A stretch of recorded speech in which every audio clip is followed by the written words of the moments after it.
اسرائیل فلسطینیوں کو بھوکا مارنے پر تل گیا، غزہ کے لیے امداد لے جانے والی بحری جہاز پر اسرائیلی فوج کا قبضہ۔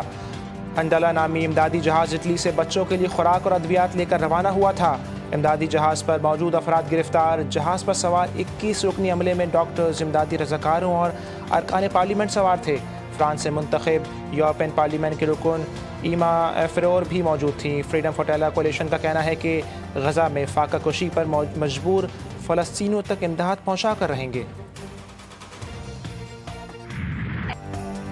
اسرائیلی بحریہ کے پاس غیر قانونی ناکہ بندی کرنے کا کوئی قانونی اختیار نہیں، صرف انسانی امداد لے کر جاتے ہیں۔ ہماری کشتی کو روکنا یا اس پر حملہ کرنا کا کوئی اختیار نہیں۔ جہاز میں سوار امریکی وکیل اور سماجی کارکن ہوائدہ اعراب ڈٹ گئیں، کہا کہ ایک بار پھر مطالبہ کرتے ہیں کہ پیچھے ہٹ جاؤ۔ غزہ میں بھوک کی تباہ کن داستان، سسکتے بچوں کو غذا کی تلاش، ننھے بچے بھوکے پیاسے دنیا سے جانے لگے۔ بھوک سے مزید 6 اموات، جہاں بھاگ فلسطینیوں کی مجموعی تعداد 133 ہو گئی، 87 بچے بھی شامل۔ اسرائیلی حملوں سے باز نہ آیا، 24 گھنٹوں کے دوران 88 فلسطینی شہید۔ اسرائیل کا المواسی، دیر البلح اور غزہ سٹی میں روزانہ صبح 10 سے رات 8 بجے تک جنگ بندی کے عارضی وقفے کا اعلان۔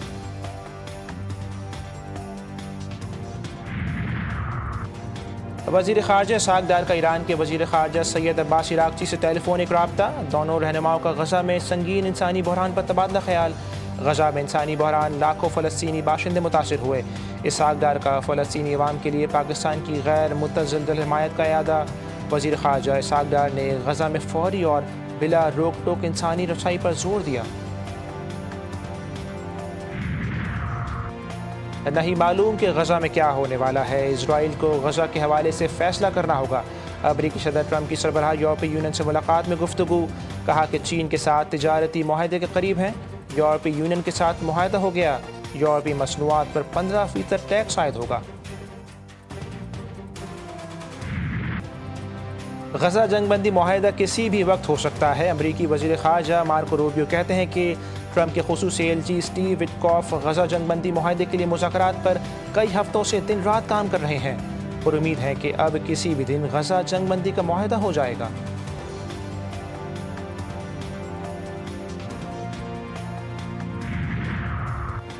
اسرائیل کو عالمی سطح پر ایک بار پھر ہزیمت کا سامنا، حماس کے خلاف امداد کی چوری کا الزام ثابت نہیں کر سکا۔ کوئی ثبوت نہیں کہ حماس نے اقوام متحدہ کی امداد باقاعدگی سے چرائی۔ اسرائیلی فوج حکام کا اعتراف، رپورٹ کے مطابق اسرائیلی حکومت گزشتہ 2 سال سے حماس پر انسانی امداد کی چوری کا الزام لگاتی رہی۔ ڈاکٹرز کا کہنا ہے کہ غزہ میں بھوک کے باعث یومیہ اموات ہو رہی ہیں۔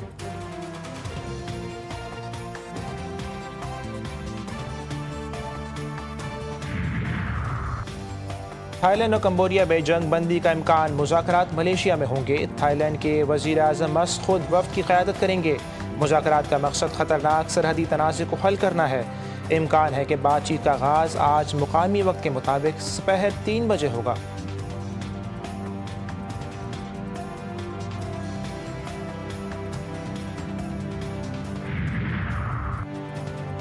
وادی تیرہ کے علاقے باغ میدان میں خوارج کی ایک اور بزدلانہ کارروائی، احتجاجی شہریوں پر پہاڑوں سے گولیاں برسا دی، 3 افراد شہید، 9 زخمی۔ مقامی شہری اپنے جائز مطالبات کے حق میں بریگیڈ ہیڈ کوارٹرز کے سامنے پرامن احتجاج کر رہے تھے۔ خوارج نے موقع کا فائدہ اٹھاتے ہی اپنی روایتی بزدلی، مکاری اور فتنہ پروری کا مظاہرہ کیا۔ عوامی جرگے نے فورسز سے مل کر خوارج کے خلاف اجتماعی مزاحمت کا اعلان کیا تھا۔ خوارج کو عوامی اتحاد کا یہ فیصلہ خطرہ محسوس ہوا۔ IGFC Khyber Pakhtunkhwa north frontier court teaching اسپتال کا دورہ، زخمیوں کی عیادت کی۔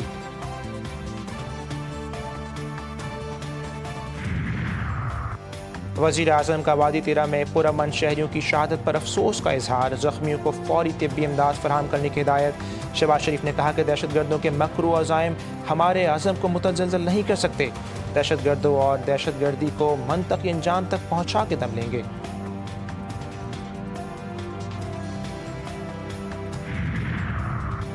وزیر اعلیٰ خیبر پختونخوا کی وادی تیرہ واقعے کی مذمت، جاں بحق افراد کے لواحقین کے لیے فی کس 1 کروڑ روپے کے امداد کا اعلان، زخمیوں کو 25 لاکھ روپے دیے جائیں گے۔ علی امین گنڈا پور نے کہا کہ حکومت پائیدار امن، عوامی تحفظ اور باہمی احترام کے فروغ کے لیے پرعزم ہے۔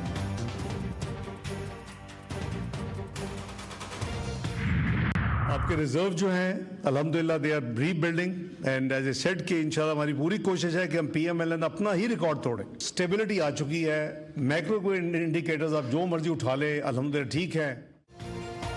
پاکستانی معیشت کو ٹاپ 20 میں لانا ہمارا مشن. پی ٹی آئی کا دور مزید 6 ماہ چلتا تو پاکستان ڈیفالٹ کر جاتا. تحریک عدم اعتماد کامیاب ہونے پر 16 ماہ پی ڈی ایم کی حکومت رہی. ہم نے ملک کو دیوالیہ ہونے سے بچایا, ڈیفالٹ کے خطرے کو دفن کر دیا. نائب وزیر اعظم اور وزیر خارجہ اسحاق ڈار کا نیو یارک میں پاکستانی کمیونٹی سے خطاب. بیرون ملک مقیم پاکستانیوں کو ملک کا سرمایہ قرار دے دیا. کہا کہ حکومتی کوششوں کی بدولت معیشت میں نمایاں بہتری آئی ہے. ڈاکٹر عافیہ صدیقی سے متعلق اپنے بیان کی وضاحت میں کہا کہ عافیہ صدیقی کی رہائی کے معاملے پر ہماری حکومت کا موقف دو ٹوک اور واضح ہے. نون لیگ کی حکومتوں کے ادوار میں ڈاکٹر عافیہ صدیقی کی رہائی کے لیے کوششیں کی گئیں.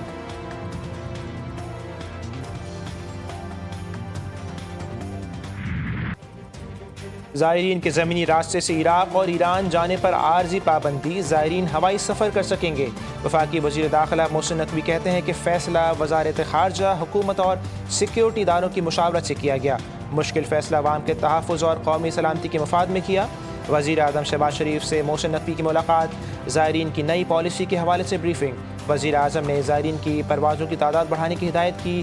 پی آئی اے کا 8 اگست سے عربین کے لیے خصوصی فلائٹ آپریشن چلانے کا اعلان. ترجمان پی آئی اے کے مطابق پاکستان سے نجف خصوصی پروازیں 8 سے 11 اگست تک چلائی جائیں گی.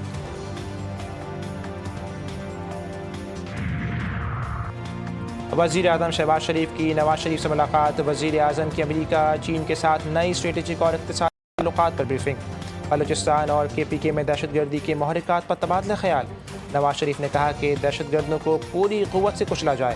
دہشت گردوں کے خلاف کارروائیوں میں مقامی قبائل کی خدمت بھی حاصل کی جائے.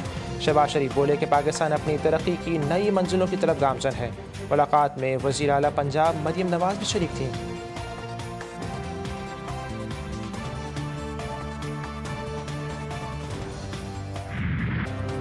راولپنڈی میں خاتون سدرا کے قتل میں تہلکہ خیز انکشاف. جرگے کے سربراہ نے پہلے خاتون کے قتل کا حکم دیا, پھر نماز جنازہ بھی خود پڑھائی. پولیس نے جرگے کے سربراہ عصمت اللہ کو حراست میں لے کر شامل تفتیش کر لیا. گرفتار گورکن نے بھی قتل کی پوری داستان سنا دی. راشد نے بتایا کہ قتل کے بعد خاتون کو 17 جولائی کی صبح 6:30 بجے دفن کیا گیا. قبرستان کمیٹی کے ممبر گل بادشاہ نے 1 گھنٹے میں قبر تیار کرنے کا کہا. بارش کے باعث قبر تیار نہ ہونے کا گل بادشاہ کو بتایا. گل بادشاہ 25 افراد کے ساتھ آیا اور قبر تیار کروائی. میت دفن کرنے کے بعد تمام افراد نے زمین ہموار کر کے قبر کا نام و نشان مٹا دیا. مرکزی ملزم عصمت اللہ کی ماضی میں سرعام فائرنگ کی ویڈیو بھی سامنے آ گئی. آج مجسٹریٹ کی موجودگی میں مقتولہ کی قبر کشائی کی جائے گی.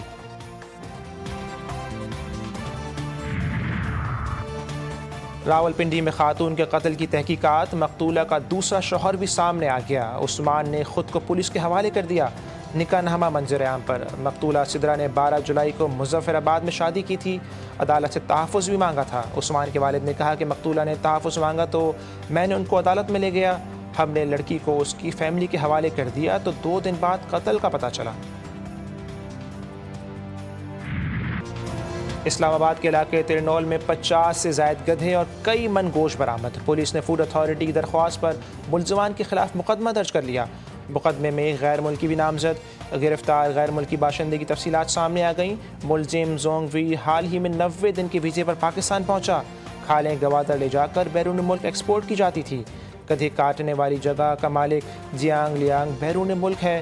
برآمد شدہ گدھے کے گوشت کو تلف جگہ کو سیل کر دیا گیا.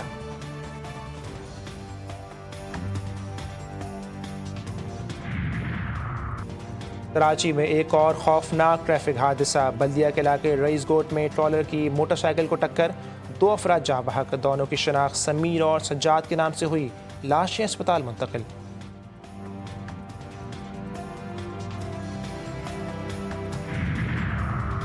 کراچی کو لوٹ کا مال سمجھ کر نوچا جا رہا ہے. شہر میں کچھ بھی ہو جائے کراچی والوں کی داد رسی کرنے کوئی آگے نہیں آتا. ایم پاکستان کے رہنما فاروق ستار کہتے ہیں کہ لوگ ڈمپرز بلڈنگز گرنے اور وارداتوں میں مر جائیں صوبائی حکومت پر کوئی اثر نہیں ہوتا.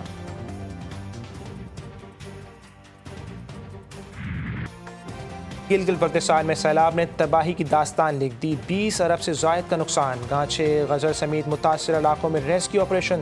چلاس کی حدود میں مینار کے دریائے سندھ سے نامعلوم خاتون کی لاش برآمد۔ ترجمان گلگت بلتستان کے مطابق سیلابی تباہ کاریوں سے جاں بحق افراد کی تعداد 10 ہو گئی۔ شاہراہ ریشم ہر قسم کے ٹریفک کے لیے بحال کر دی گئی۔